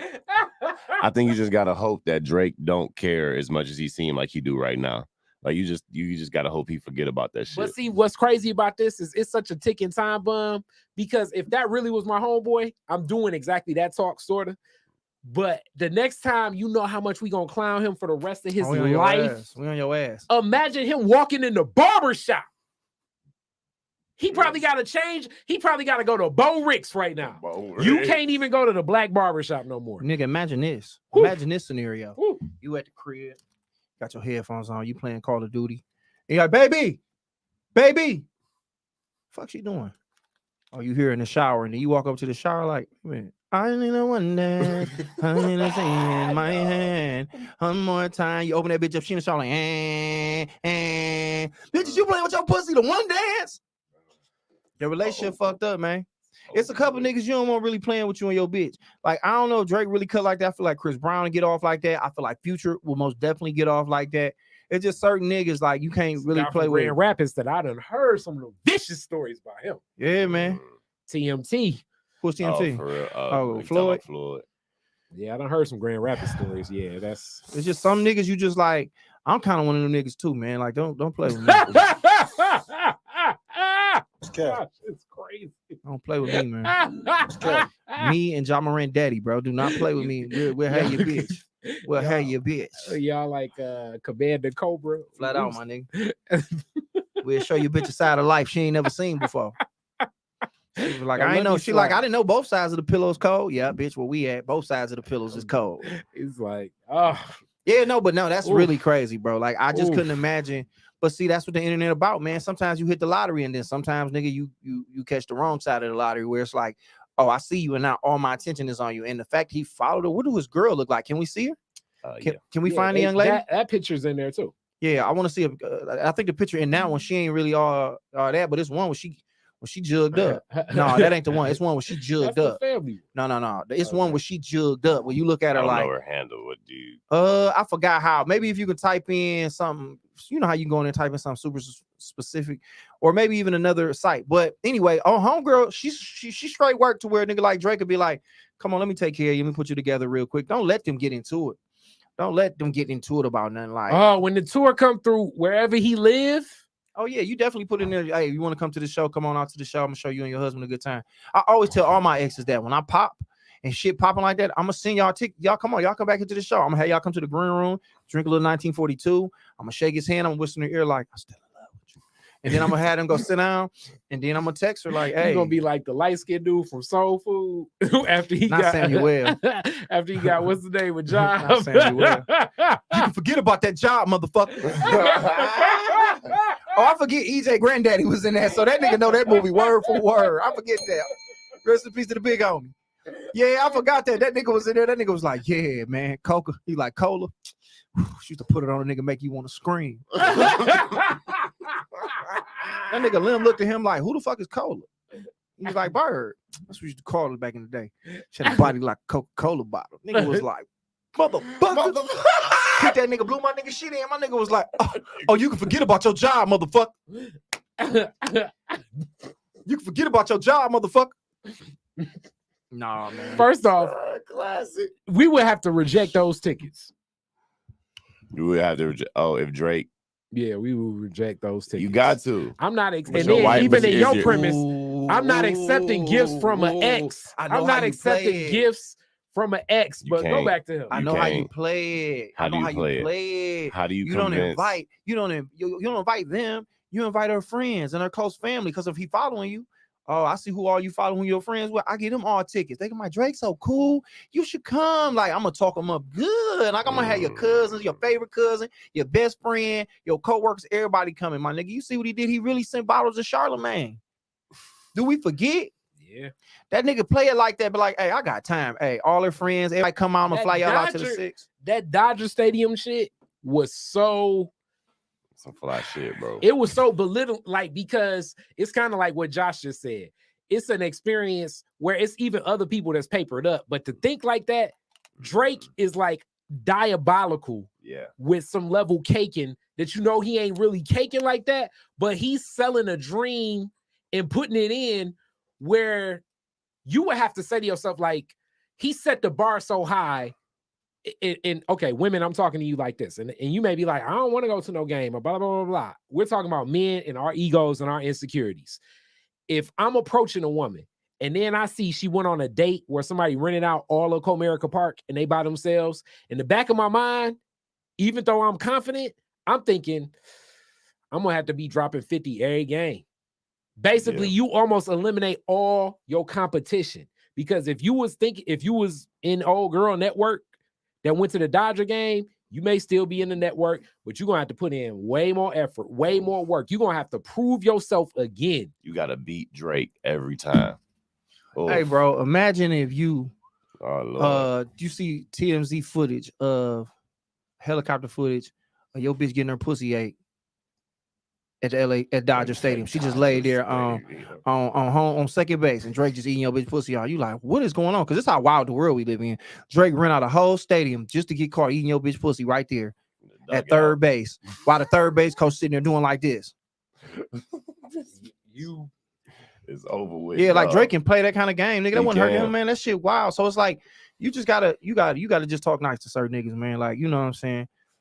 You gotta leave niggas like me and Drake alone, bro. What does the DM apology? Because you know he putting you on blast. What did that apology even look like? Do you even apologize for real? Are you actually going to apologize? No, you don't really apologize, man. You just go ahead and go upside your Right girl on. head. Okay, but this brings up that other topic. You He don't hit her in the said head. that's no, we don't approach. We don't do that no more. I talk Curry out of that kind of shit. Hilarious. All right, so the question: if an ex of your woman is offering anything, I'm cool on that shit. You know what I'm saying? Her ex is conversational, but I don't know. Kick it about. Accepting gifts from an ex that's out of line. That's out of line. Bitch, a balloon or nothing. That's out of line. Yeah, it ain't nothing to take. I mean, married man to my right hand side. That's out of the question. But Drake not an ex. But I'm going on the example he used. Okay. Because he said any of my exes. Oh, I'm just talking about. I always say I it to know my you exes. always Like say that. I always talk that shit. Like if I'm in town, you always gonna be mad. I'm never stop loving you. I never will stop loving you, and we gonna always kick it how we kicked it. I'm gonna be respectful, but I'm gonna be like, hey, y'all come to the show, and he gonna be a fan. He gonna be like, man, Josh, and you're not gonna tell him we fuck because he don't. How he gonna feel? Watching movies I'm in, looking at specials, you come in there and like, I used to eat that dick up. You know, I don't want to tell this man that. You know what I'm saying? He gonna hear the shit I'm talking. Your kid's gonna be like, oh, that's that guy from the fucking Baby Shark movie. I'm gonna be a shark in the movie animated. Kids love it. Be a shark in the movie. That's the thing too. Yeah, What? don't let your kids be young. Like while Drake dog, they be like Drake gonna be our new daddy. I didn't think about that. Oh my God, Drake, mama, you know Drake. Oh God. Mama. Oh God. Oh, I didn't even think. If about your that. kid's young enough, like they just see, oh my God, my mama knows Drake. They don't give a fuck about. It's kind of like it's what he did with old girl to the Dodger Stadium because her son played with Bronny, and remember he said, "Yeah, man, go on and wear my chain to school." Fuck Man, it's come like, on, man. So now It's your over son with. wearing the chain. So if you dating her, you basically Drake done. And this is the stuff we see on social media. So I know the stuff we don't see on social media. I know he's murdering competition. Man. Like nigga, I'm sending flowers all the time. They're like, you got some more flowers. Like her office gonna be filled with flowers. Mm-hmm. Like that's just how a nigga playing. Don't let a nigga like me. Nigga like me. And I mean, I feel like, Drake, we just very romantic ass niggas. We love. So we gonna play it crazy. I'm gonna send, bitch. You gonna go to your office, you gonna open the door, Dubs gonna come flying out that bitch. Dubs, you gonna open yourself. What the fuck going on? Dubs flying there where they might, some nigga put some doves and a bunch of white roses in your room, and it's just gonna be the way I play it. So it's like if I want you, I'm gonna really finesse it. I'm sending your mama stuff, I'm sending your sister stuff. Your sister gonna be like, we needed a new dryer. Somebody just sent one here. I'm that nigga. So you gonna be like Prince Hakeem and Coming to America then, basically. Yes, bro. I love to give a woman whatever she want, make her feel good. That's just what I am. Don't let when the cheese get up there, it's gonna be like that, bro. And I just see like if a nigga make me mad enough, I'm gonna play it that crazy. You gonna want to come, you gonna want to tackle me. Maybe that's why Dave Chappelle got tackled. You gonna want to tackle me. Maybe that's why Dave Chappelle got sacked yesterday. It's because he played like I played. Because the nigga gonna be like, I'm gonna be up there like, and give it up. What's the nigga in the time? Who's that in the time? Morris Day. Give it up for Morris Day. And let's get tackled. And give it up for Morris Day. I'm telling you, man. I love love. Man, that would be some of the worst shit. Oh, for sure. Yeah.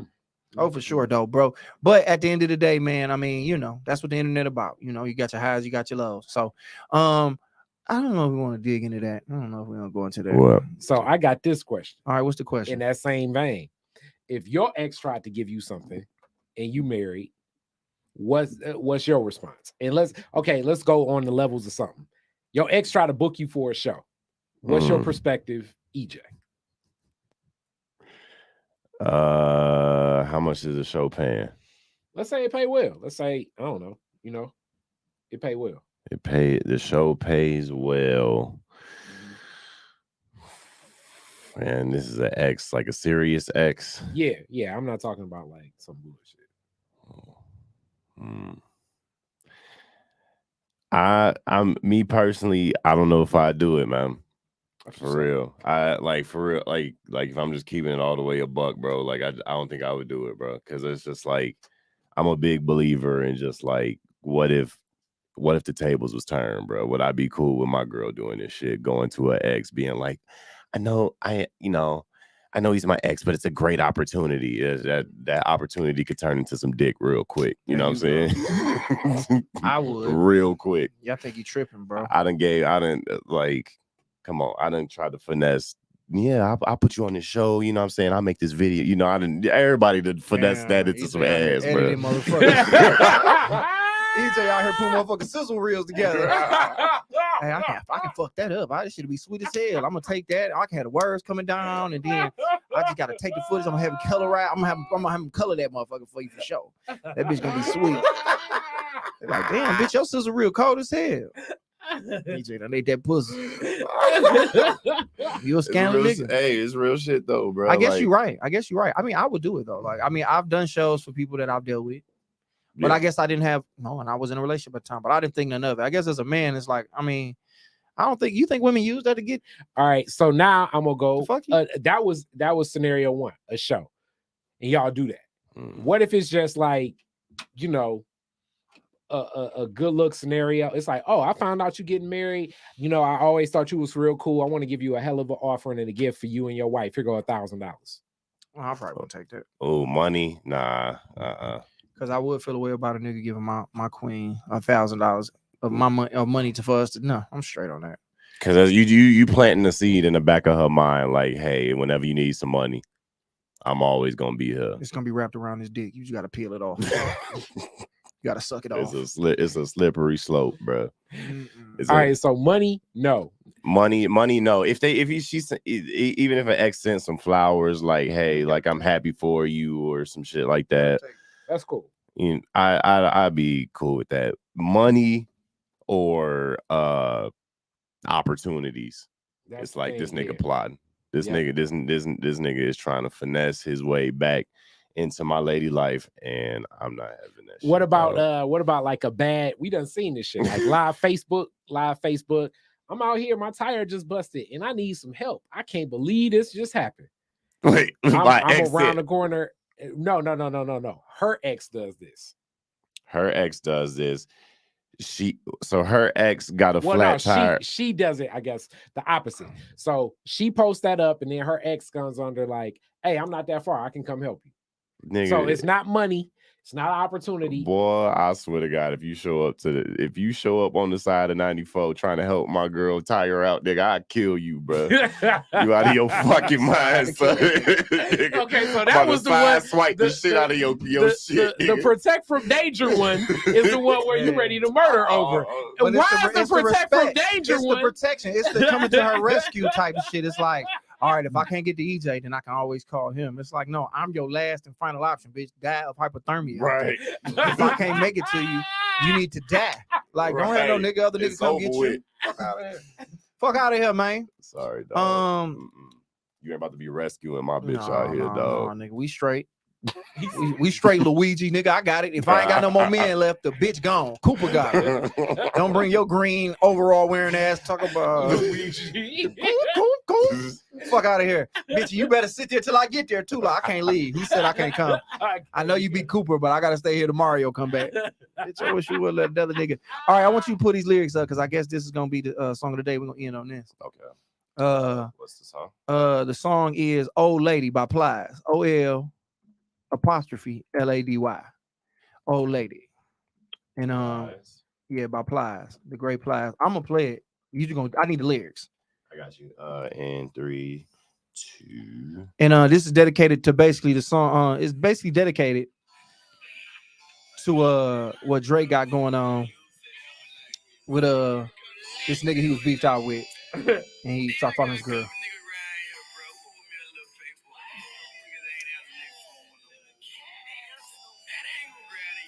He ain't gonna pull a yap out.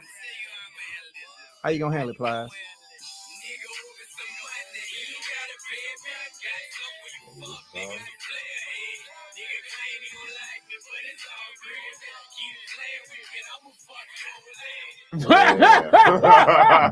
That's the first song popped in my mind when I seen how this nigga Drake was playing it. Your old lady, like, just go up a little bit for me, and the important part of the song, just a little bit up for me, a little bit. Go up a little bit, and then we gonna come back down. Oh, go up. All these lights and shit in my face right here. Okay, so he said, I'm gonna tell you how I handle it. Niggas owe me some money, he ain't gotta pay me. Got something for these fuck niggas who play hating. And basically the fuck nigga will be the nigga who said something about Drake's son to be playing with Ghost Riders. He said, keep playing with me, and I'm gonna fuck your old lady. Now let's continue on down because Plies really goes in depth about how he gonna take this nigga bitch. This still a chorus. Let's keep going down. Let's see. Make your bitch leave home and don't come back. And sit her down in this Chevy and change her whole life. Make her hang in the hood and watch me shoot dice. And take a bike to the crib and fuck on 50 stikes. Before you play with me, dog, you better get it right. Tell you straight up, homie, I'm playing real trife. Walk straight up in the club with your wife. Continue down, please. And make her dance in front of me while I drink yike. And let her and her homegirls rock all my ice. Hold on, all my ice.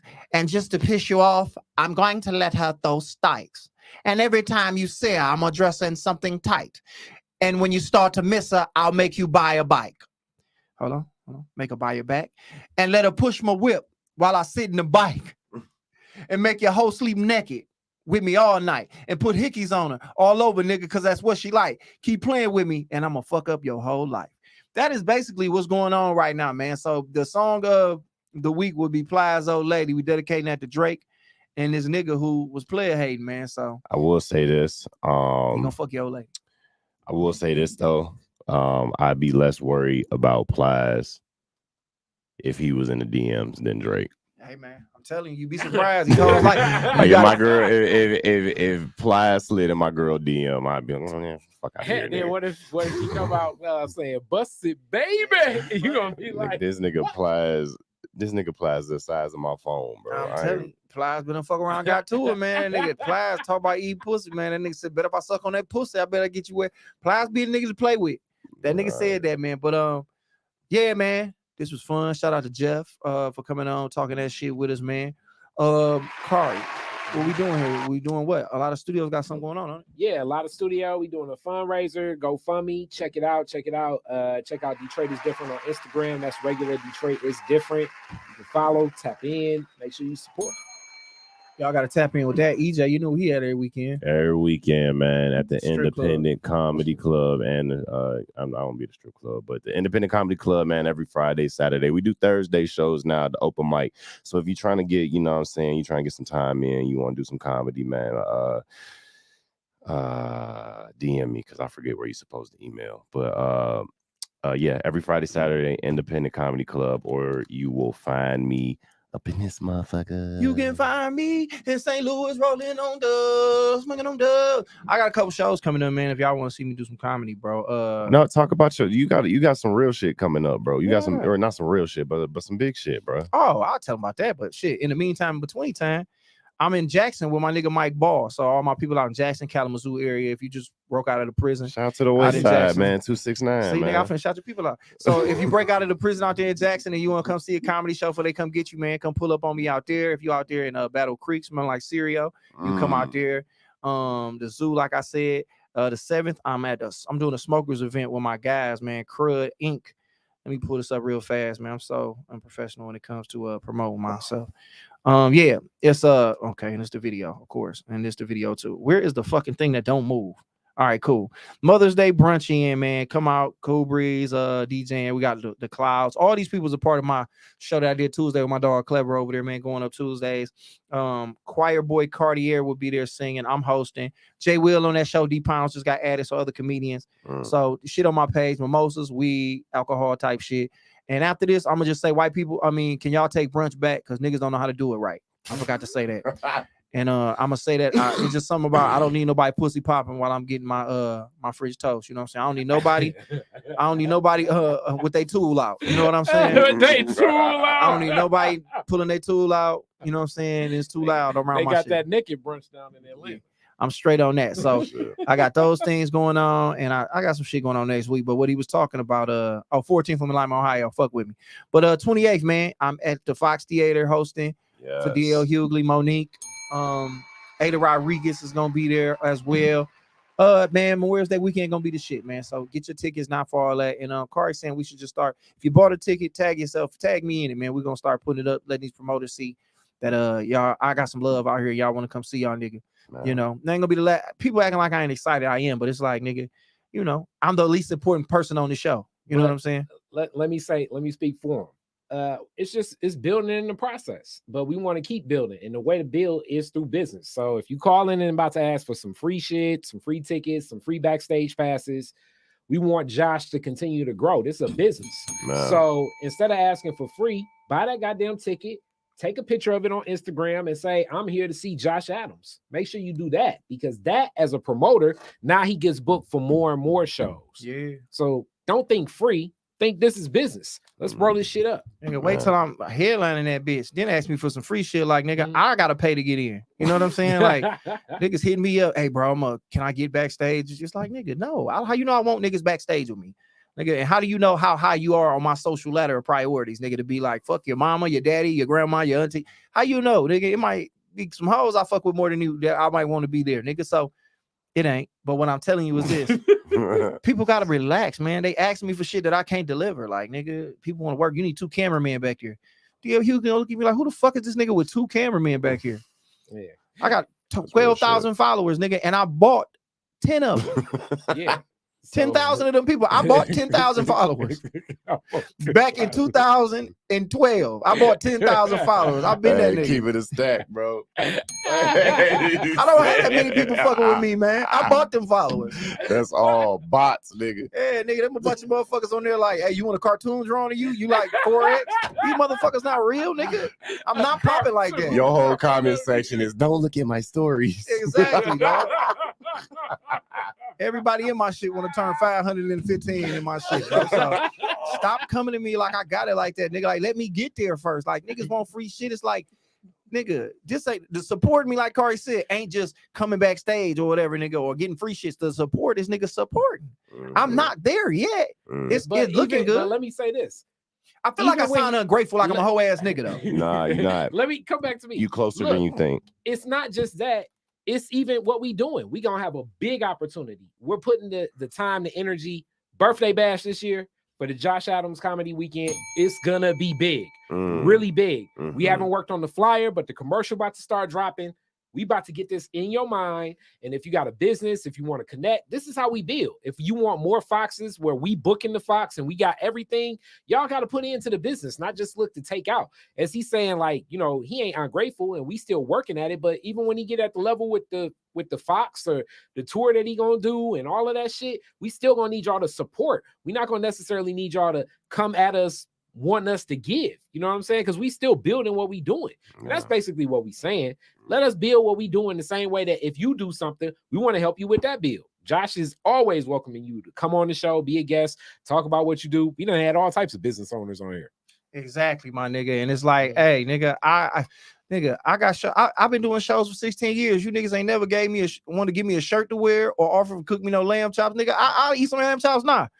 Why you want to give me some lamb chops when DL? Maybe DL gonna eat your shit, nigga. Maybe Kari want to eat some of them all. Stop being selective about how you want to fuck with me, man. Like, shit just seem weird, man. Like, and I feel like, and this is my first time saying it out loud, but it just feel weird. Like, nigga, it's like I'm not on, nigga. I'm getting opportunity before. Like, nigga, this is a dream for me. I may don't act like it, but I look at it like, nigga, I done been to the end zone before I'm gonna come back. You know what I'm saying? So it's like, nigga. Yeah, and let's say this too. We talking about that. The Ha Davis show was dope. Yeah, and it was dope that a lot of y'all that follow Josh went out, bought some tickets. It's also some people that bought some tickets to the Fox. You know what I'm saying? But that's what we want. A lot of people, man. Shout out to y'all. So, and it's the bunch of people who bought some that honestly been supporting me so long that I would give them free tickets to come to the show because motherfuckers been supporting me, like spending real money to come see me. And a lot of the motherfuckers who want the free shit. Just one nigga, an example. A nigga I ain't talked to in 15 years. On God, maybe 12. Johanna's 11, 12 years. I was working at ACS. He hit me up like, man, you remember we was working at ACS? I ain't talked to this nigga since. He was like, hey, bro, I see you doing the DL Hughley show with Monique, man. I'm trying to see if I can come. I wanted to be like, bitch, yeah, well, Ticketmaster got tickets. I think they still on there. I think they still on Ticketmaster, my nigga, because I know a nigga that I ain't talked to in 12 years asking for some free shit, and then was like, I'm trying to get back into comedy. I was like, well, yeah, go up to New Way. You know what I'm saying? listen not. EJ, I'm like, go up to New Way. You know that they'll connect you to everything. He like, I kind of already did that back during the Coco's days. I was like, well, my nigga, you got to start over, nigga. Don't nobody know you. Right. Coco's closed in 06, nigga. It's 2022. We done dealt with a pandemic. We had a black president since then, nigga. And not Drake fucking with niggas bitches online. Shit is way different, nigga. Drake wasn't even on Degrassi back when you met Coco, nigga. Drake wasn't even on Degrassi. So I just don't want to come off as weird, but you know, I'm just saying, like, I appreciate the love and support and everybody excited for me, but it's almost like niggas feel like this day opportunity to get something out of it. And nigga, and it's almost like they don't mind fucking up my opportunity. Like, well, let's say I let everybody backstage that want to be back there. What's gonna happen when I'm back there? I'm gonna tell you like this: Gemini can't come back there. And I love you, nigga, but I know how you get down. And if he end up back there and he use my name, I promise you, he a comedian, but he ain't back here with me. And so y'all should probably get that nigga from back here. That's crazy. You do you know who Gemini is? No. Okay. Gemini is my nigga, and I love him. He one of them niggas in your family you love in spite of who they are and what they do. Gemini is a nigga who gets into every event somehow, some way, and he get back there and he drink up everything. He smoke up shit, and he back there just to say he back there and to be like, yeah, I got back here, I snuck back here. That's his life. He's a very funny comedian. His business ain't shit, but he's a very funny comedian and cool nigga. But he uses his power to get into places like he shouldn't be in. Like he is at all the events. And the nigga be back there, he ain't networking. He back there just to say he back there so he can shit on niggas and be like, God got me back here. No, nigga, you said you here with Frankie Beverly and Maze somehow, and now you back here. You have no business being here. And imagine if he go back there and do some shit that's out of pocket, and now you done fucked up Frankie or Beverly or Maze's name. Right. That's what I'm saying. So you're not gonna come back here. No nigga gonna come back here and be like, because anybody I choose to come back here, I know they're gonna conduct themselves in a way to where they're a representation of me. They don't come back there and be like, all in Monique room, and then she like, who the fuck is this nigga? Why is he? Who is he with? Josh? Who is Josh? And now you know you might fuck up what I'm trying to build. That's all I'm saying. If my whole ass nigga just tell me, because if I am, I change my ways. No, you correct. And then also, you know, I remember we would talk about it like with Corey Holcomb when he did Punchline, and he was like, I don't want none of the Detroit comedians back here, which is definitely like, what the fuck is going on? I mean, and we don't know what's going on with Corey or whatever. You know what I'm saying? For him, it's like, you know, you kind of pseudo responsible for whoever's in the green room. You know what I mean? But furthermore, my perspective is this. We don't know even what's going on with this tour. We don't know what's happening with DL. We don't know what's happening with Monique. Sure. You know what I'm saying? So like, if you backstage and some shit, like your energy may add to some shit that's going on the business side of things that you ain't even necessarily supposed to see, because backstage is backstage for a reason. The show is still coming together. We don't know who taping stuff and who doing things. You know what I'm saying? Like, you know, they may have a podcast staff. They may have their own crew doing content or some shit like that. So, you know, DL Hughley paying, along with getting money for the show, he may be paying a film team $15,000 a day, and he like, I want Detroit because that's a black city and stuff. Now you just walking around with bottles of wine and shit. You bump into one of the film guys, and it's like, damn, you fucked up my shoot. And then DL gonna go to the promoter like, why the fuck is all these people back here? Exactly. Who is he? Exactly. And you are the he they point at. And now you sitting back there, and it's like, well, I'm here with Josh, and it's like the guy that we just booked for the first time to do the Fox. Yeah, it's over with. The nigga who name is in size 8 font, nigga, on the flyer. So it's like, I understand my position right now, and I'm not taking it for granted, and I'm not taking opportunity for granted. So I'm not selling it short, and I'm not blowing it up too big, but I understand it's an opportunity, and you got to move a certain way. And I think as people, black people or whatever you want to say, we just got to understand that, man. So all the people that's proud of me, that hear my name on the radio, they think a big guy, put it up, because I didn't used to put that kind of shit up, because I'm like, I don't want to brag because I'm not where I want to be at. But no, you got to celebrate your victories along the way. And it's really for the people around you to be like, yeah, nigga, we want you to win. They want to celebrate with you. So I appreciate all y'all, man. And the love, I take the shit as love, but niggas been asking me for shit, and I kind of just ain't been answering nigga shit. And respectfully, because it's getting annoying, but at this point, but I got love for y'all, and I appreciate it. And when nigga, I'm the nigga that's selling that bitch off 4-5 shows, you niggas get in for free for a motherfucker. Because I know the motherfuckers gonna come pay, gonna show the love. But you know, thank you. But anyway, this went longer than it's supposed to. We supposed to end this bitch 20 minutes ago. And thank y'all for coming here and enjoying the show. God bless. Good night, Kenny Pickett. I love you, my boy. Let's get us one. Fuck that.